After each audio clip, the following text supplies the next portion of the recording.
Thank you everyone for tuning in and visiting my presentation.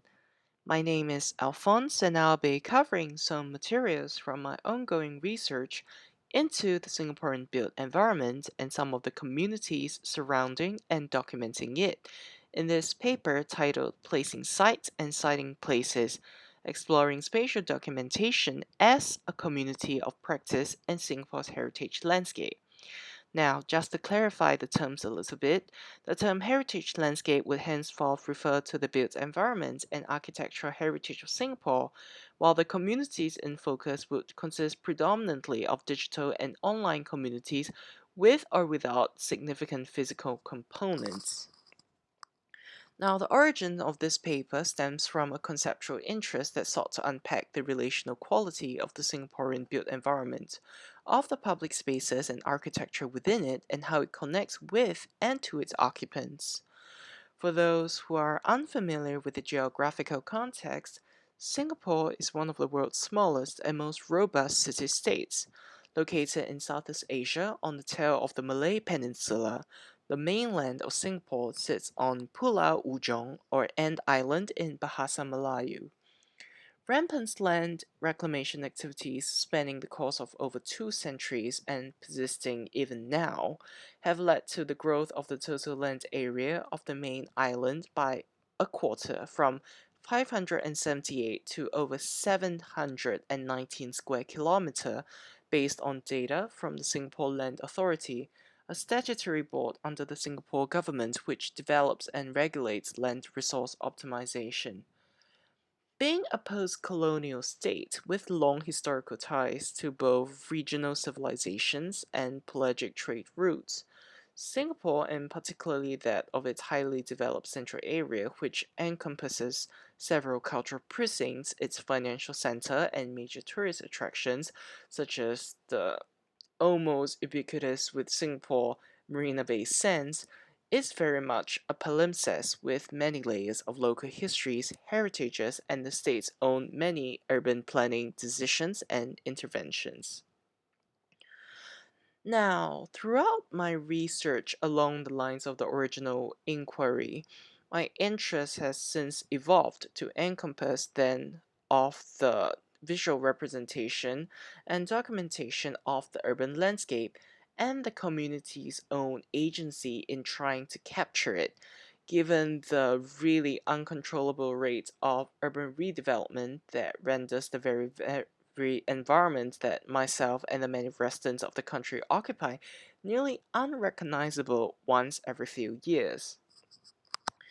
In Singapore Songlines, the seminal essay by architect Rem Koolhaas, it is written that Singapore is doomed to remain a Potemkin metropolis, Potemkin referring to, of course, the apocryphal tale of Prince Potemkin of Russia's building of a vague village in the Crimea to impress Empress Catherine during her visit there,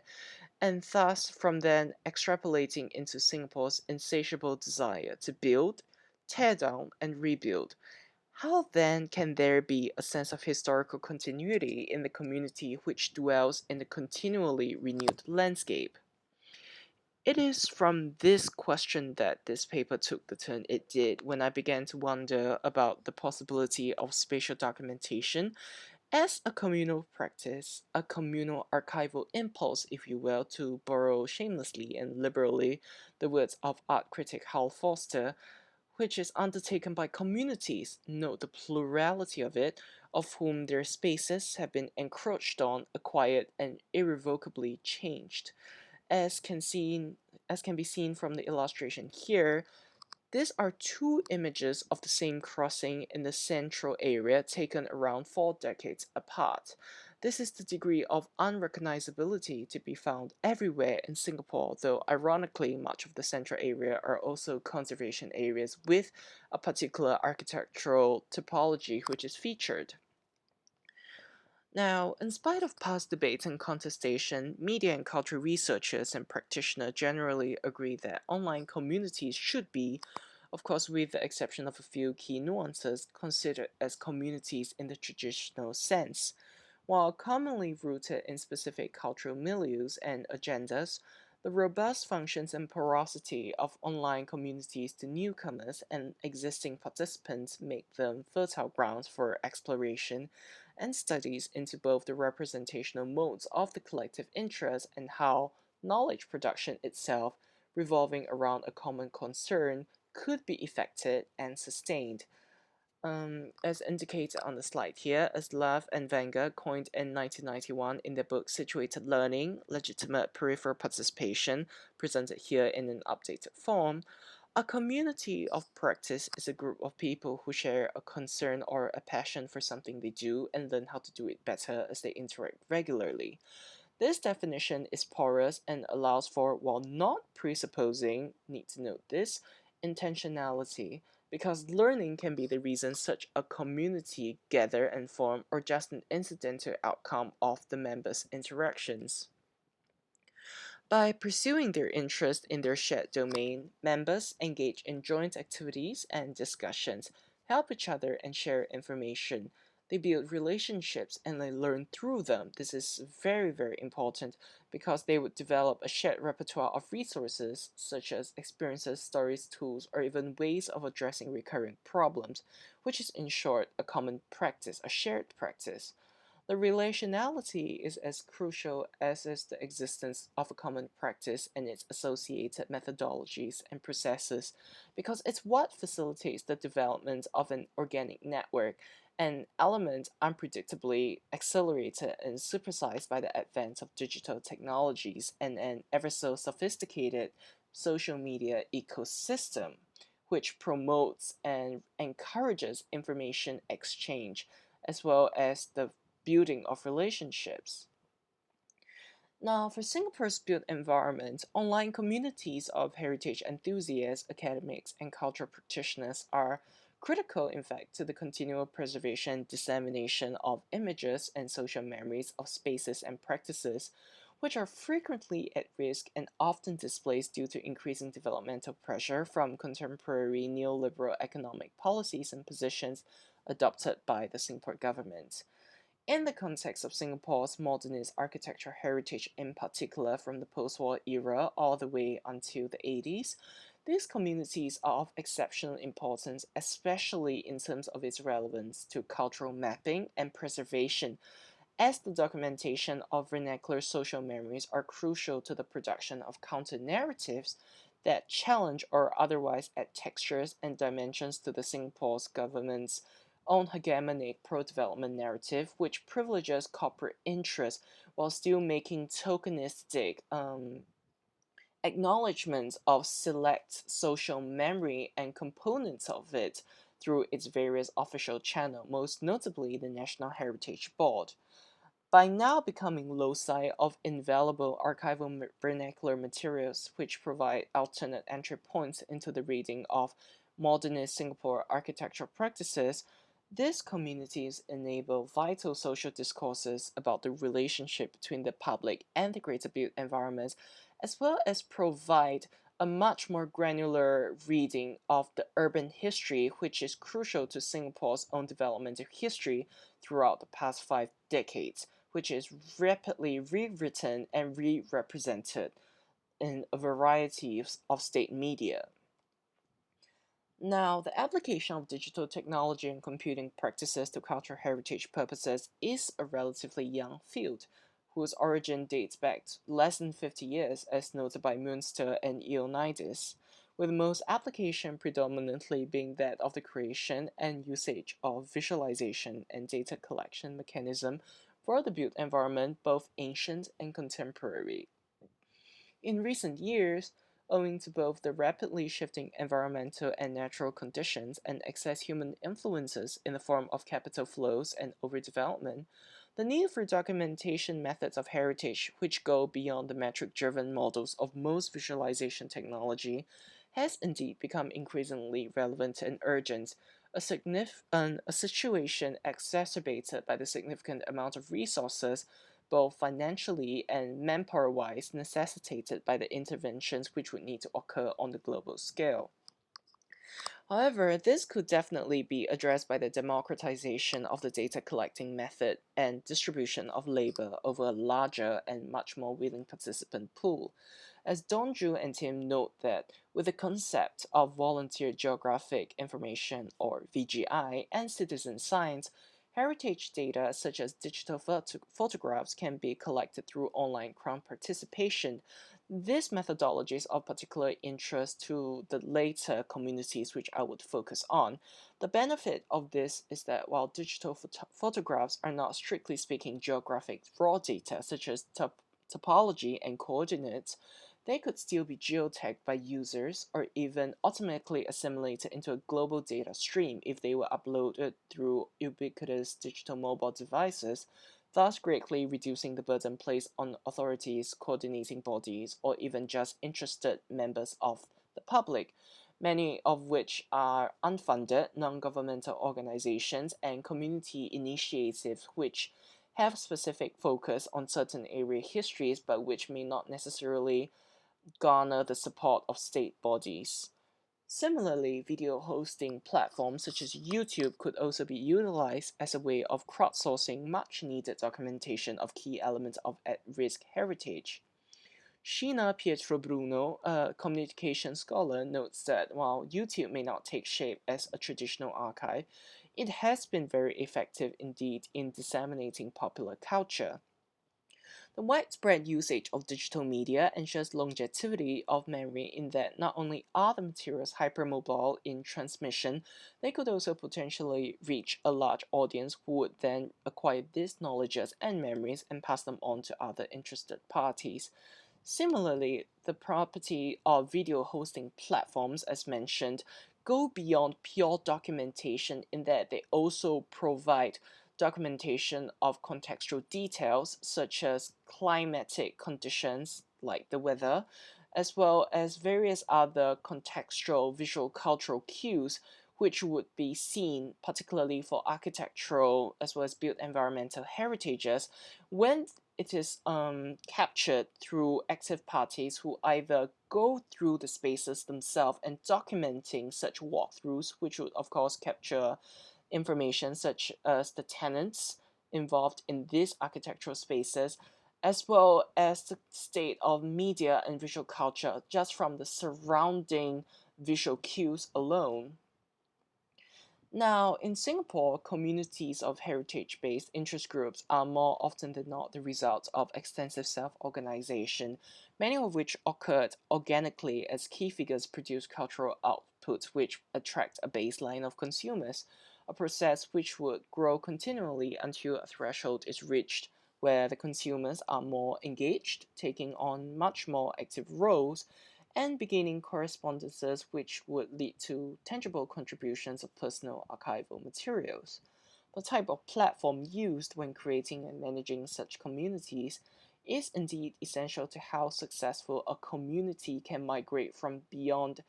an online community to becoming an online community of practice, which could also then double as a community archive. The functionalities of these different forms of community manifestation, communal manifestation, commonly overlap because the kind of focus which are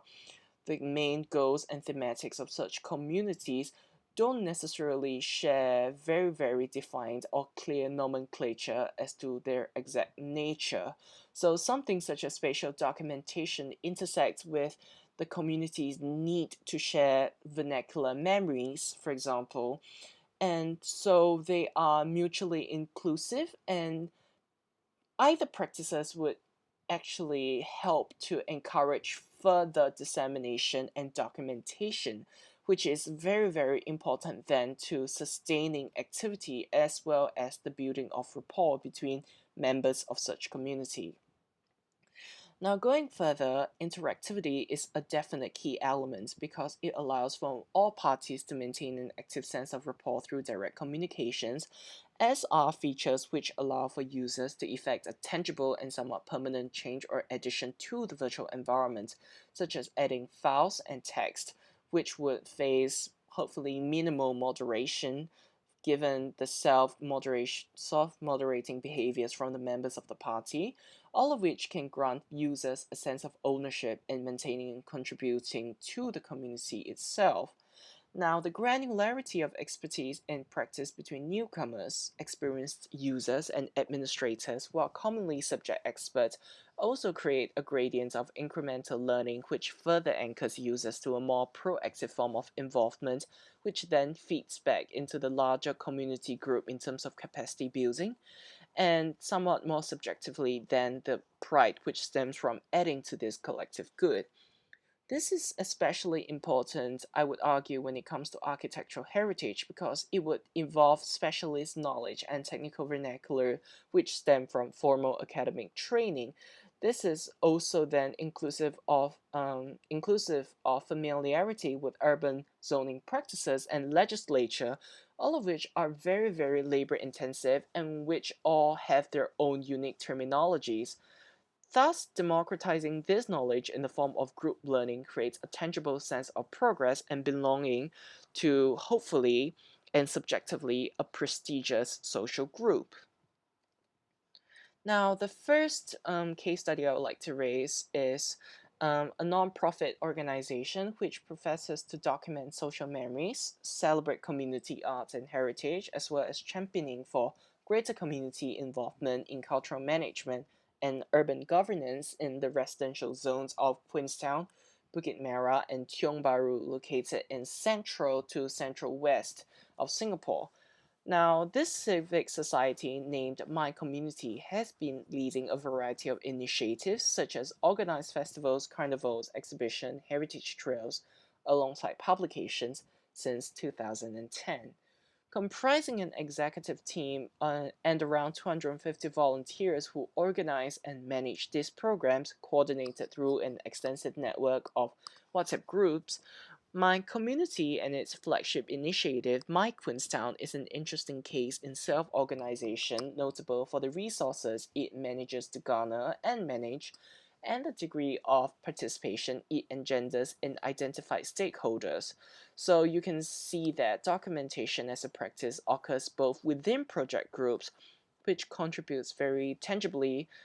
contents for various editorial and marketing purposes of the organization at large, and also on digital platforms such as Facebook and Padlet to facilitate these public discussions and crowdsourcing of data, which would then be integrated into realized project initiatives, such as one that I'll mention in a moment.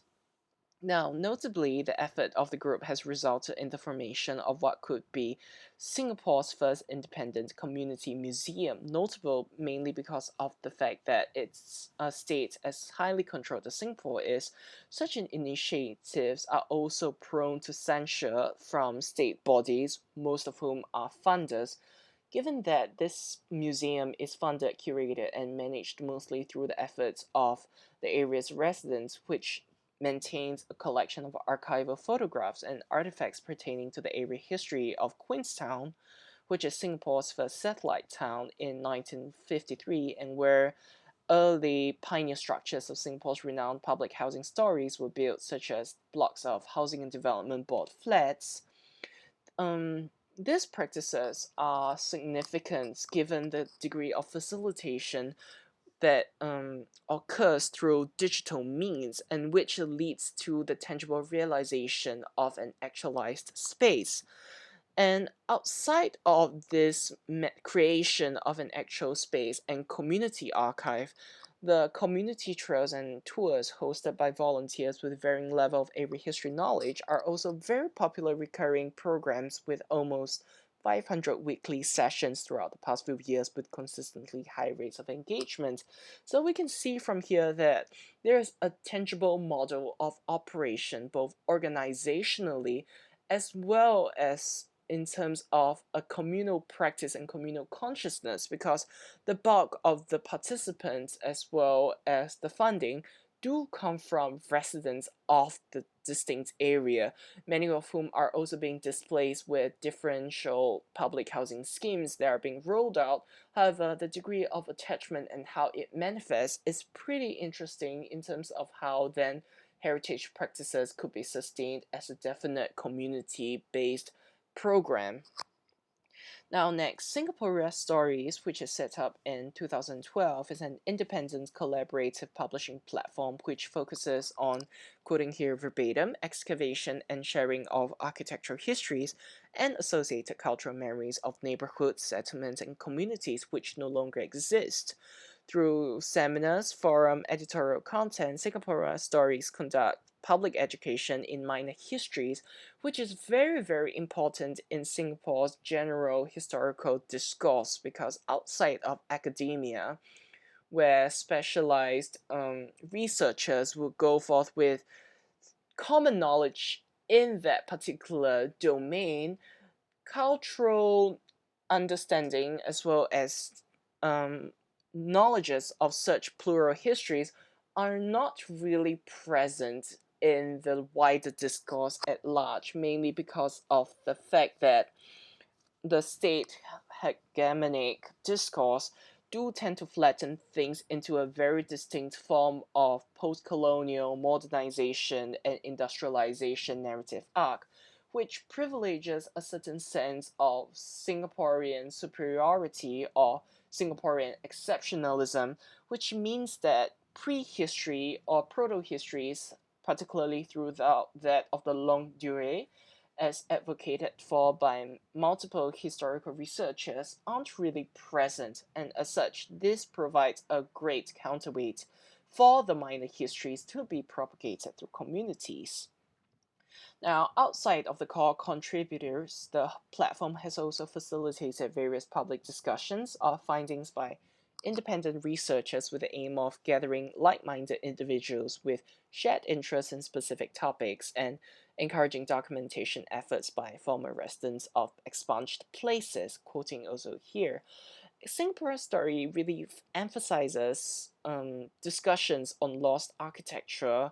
discarded cultural projects, demolished districts, dispersed communities, maligned community identities and practices, as well as hidden or drastically altered historical spaces for which the significance and contributions have been previously overlooked or underestimated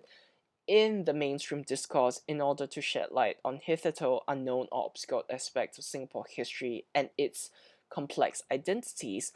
aspects which are continually lost and would also otherwise be irretrievably lost along with physical disappearance, given that the older generation who have experienced such tumultuous shifts in both urban zoning as well as physical spaces being slowly lost to, of course, the forces of displacement and gentrification. Now, as a collaborative platform, Singapore Story is interesting in that even though it boasts a very conscientious output of research writing, whilst maintaining discussion on its Facebook page. It is headed by local academic Dr. Imran bin Tajuddin, a noted architect, academic, and civil advocate. The kind of granular texture it allows for in its online discussion is particularly robust because the bulk of its research also focuses on the Malay histories of the Central Development Area, which is the locus of the bulk of Singapore's urban redevelopment efforts. And in focusing on these minor histories, it also really then lends credence to the multiracial paradigms and adds depth to the plural societal ethnographic approaches other academics and practitioners could deploy to approach Singaporean historiography because of the fact that so little of it is present in the public consciousness. Now, moving away into something that is, to a certain extent, much more egalitarian, on the Little Street in Singapore is a community group administered by the Long and Winding Road, which is a heritage blog maintained by urban heritage and history enthusiast Jerome Lim. Now, it boasts 18,000 members, and the group members would share and discuss vernacular archival materials contributed by themselves and also sourced from across the internet, often with relation to their own lived experiences within the urban environment, which commonly no longer exist. While not possessing as much academic rigor as in the case of Singapore Stories, or with that sort of deep seated residential driven further of my community and its initiative, My Queenstown, the discussions on the little street in Singapore, which includes topics such as debates in relation to current day topics, could be construed as a sort of informal historiographical method, which allows for a certain polyphony in the communicated history, which leads to added texture in the accounts related to younger generation as well as newer participants. Now, it is important and interesting to note that the typology of the Facebook group is pretty widespread, also in the heritage landscape of Singapore. And in the interest of time, I shan't be going into those, though you can expect more details to be found naturally in my paper, as well as personal correspondence should you decide to reach out. Now, there are also plenty of other groups such as Nostalgic Singapore, which has over 20,000 members, Singapore Heritage Monument Places of Interest Group, which has 4,000, all of which are popular loci of discussion and repositories of self-organized and self-contributed archival materials. And now what next? In conclusion, of course, one needs to note that the case studies I have raised are not exhaustive, with many more actors, both digital and physical, present in the heritage landscape of Singapore. For example, institutions such as the Singapore Heritage Society, which is founded by a very notable architect and urban planner, William Lim, plays a crucial role in then amalgamating community responses and then presenting these responses in policy recommendation form, which would then go on to shape urban planning legislature. And it is important to note that such kind of parties do deploy mixed media as well as mixed ecosystem approaches, both through online presences and communities that it harbors and facilitates, as well as through much more dedicated cause of executive members and committee members that go on to then find a way to coalesce whatever findings into usable forms, particularly for continual research as well as for public policy. In Singapore, there is much more to be done, particularly because of the rate of urban redevelopment and the neoliberal economic forces, which displaces so many structures that it gets harder and harder to count as well as to document whatever is lost. There's a common saying in the Singapore architectural landscape, which morbidly Singaporean architects tend to outlive their creations, which really highlights the main bulk of the crisis that the built environment faces with regards to its modernist heritage. However, it is through community initiatives and community engagement from parties mentioned and not yet mentioned that really preserve that sense of historical continuity, which would hopefully eventually then lead to a greater sense of historical consciousness, which would of course allow for the younger, newer generations of Singaporeans and various interested parties to learn about the granular and textured history of Singapore's urban landscape. And thank you very much for your attention today. I could be reached by my email indicated on the first slide, and I am currently reading arts management at LaSalle College of the Arts School of Creative Industries. While there's much more research to be done and fieldwork to be conducted with regards to the various digital methodologies, it is also very important for us to also draw lines of comparison between both the hyper-localized Singaporean context as well as the greater, wider practice of heritage documentation, spatial documentation. And it is to this end that I welcome all forms of collaborations as well as inquiry. You can contact me through the various means that I've just posted for, and I look forward to continual discussions that can enrich our collective understanding of a very, very pertinent and increasingly urgent topic. Thank you.